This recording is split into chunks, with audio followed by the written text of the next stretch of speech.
Hello, welcome to Falcon Blues TV on Freaky Friday. That's the only way I can describe it. To be honest with you, freaky week.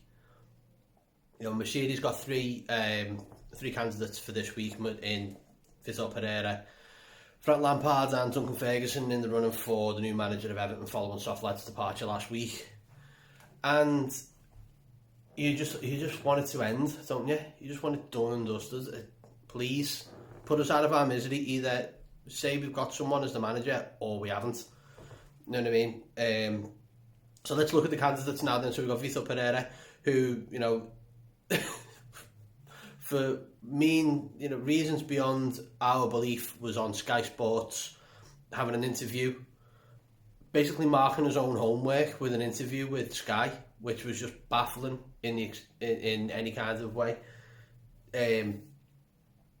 And to say like you should look at my CV, my record stands for itself and stuff like this, and going on about Jagielka and Coleman and Baines and stuff like that. That's probably the last time he watched us, was when Jagielka and Baines and Coleman were actually playing in that back four. So what, 2014, 15, 16? It's 6-7 years ago now. It's past. And then we've got Frank Lampard, who has been the main candidate probably for most Evertonians at the moment. I've seen other sides of the argument for it, where it's been like, oh well, he didn't do great at Derby, he didn't do great at Chelsea. I think the constraints at Derby and Chelsea probably give him that more thick skin to be an Evertonian and to be an Everton manager.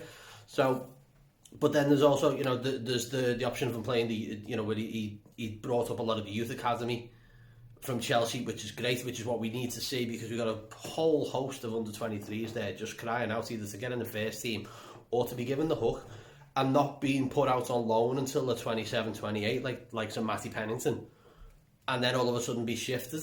Then Matty Pennington scored in the derby, but that's about it. But then there's all these other players, Tyler Onyango's coming through, and we've got Ellis Sims, who's now on loan at Hearts, and wish him all the best of luck for that. And then, we've got Lewis Dobbin, who's just signed a new deal. So it's either Dobbin knows something or money's talk there. So, but today is being the weird one, because we've all seen the videos of Bill Kenwright down in London with Graham Sharp, Mashiri coming in from a trip with Jeff Bezos to the moon or Mars or whatever the fuck he's being, the weird space cadet. And his best mate Keir Jarabchian, and the stories that have gone in, like from David Ornstein saying, we're going to show him all these players that we're interested in. How would you make that work? What the fuck kind of situation is that to put a manager in? Listen, I'm going to buy these players. You might think they're absolutely honking, but what can you do with them? If any sane manager will go, I don't want any of them, because I've got my own list, and who's this fella? You just start saying, listen, I don't want to know who this bellend is, this Keir Jarabchian, because he's just causing more and more grief. Even this thing now with signing El Ghazi, if he doesn't play, we're only allowed to sign one more domestic loanee. All right, to get two from Europe, but if he's put us down to one, you know what I mean? That's like, well, I think Ruben Loftus-Cheek was going to be one of the main candidates to pick up, but then we can't get anyone else. So we can't get an additional centre mid, we can't get a backup striker somewhere, you know what I mean? Even if it's just, someone who isn't Solomon Rondon or Cenk Tosun, this kind of stuff. So, I'm hopefully by the time I posted this video now, it'll have been announced and everyone can just start to relax, because everyone's on edge. We're seeing so many different rumours, so many different scenarios and different quotes from the press, from, all over Twitter, all over social media. And I know Twitter only makes up a very small minority of Evertonians, but it's, come on, just fucking do it. We've got till Monday. So even if this is announced tonight, we're probably not even going to be dealing with anything until Monday morning, because they've fucking done interviews all week and they're probably absolutely goosed that they need the weekend off. It's got to be done. It's got to be sooner rather than later, because games are going to be coming thick and fast. I'd sooner just have players in where we can go and chill and bed them in during the international break, because that is just what we need. this break couldn't come quick enough. You know, the FA Cup game is coming around very quickly, but this international break will help everyone.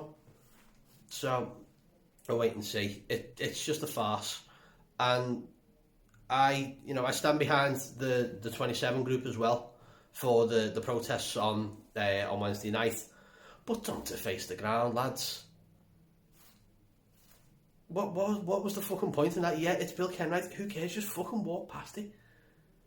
Do you know what I mean? Yeah, you do exactly what you're standing to do, but don't go into face the ground, because that's, you know, even spray painting fucking Pereira out, Lampard in, before we'd even fucking asked them.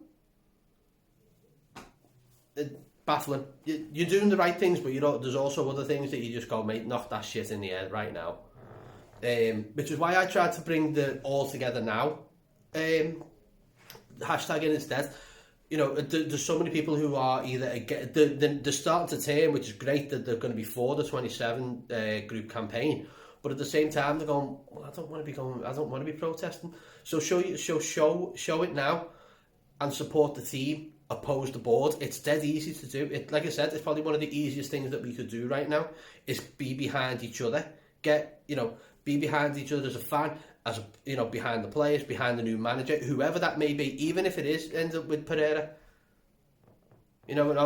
Shit could absolutely just turn on its head in the next 24 hours, and we could have Vitor Pereira as manager. We could have Duncan. It's certainly not Wayne Rooney, thank God, because, with him saying, I was interviewed and I didn't want it, sounds, don't ask again. I'll leave it at that. Don't ask again, and I hope we don't ask him again. If he didn't play for Everton, he'd never be asked. He wouldn't have been asked at all if he'd have played for Everton, and he is where he is with Derby County. So, let me know your thoughts and your comments, and down there and this side, maybe that side, down the little Balkan Blues logo there. If you click on that and click subscribe, if you're using a desktop to watch this, or your work laptop, whatever, please make sure you're subscribing to the channel. It is very much appreciated. Till then, hopefully we'll have some better news either tonight, sometime tomorrow, and we'll do a catch up on that, maybe some live stuff with me and Paul. Till then, up the fucking toffees, Colin Chong, all together now.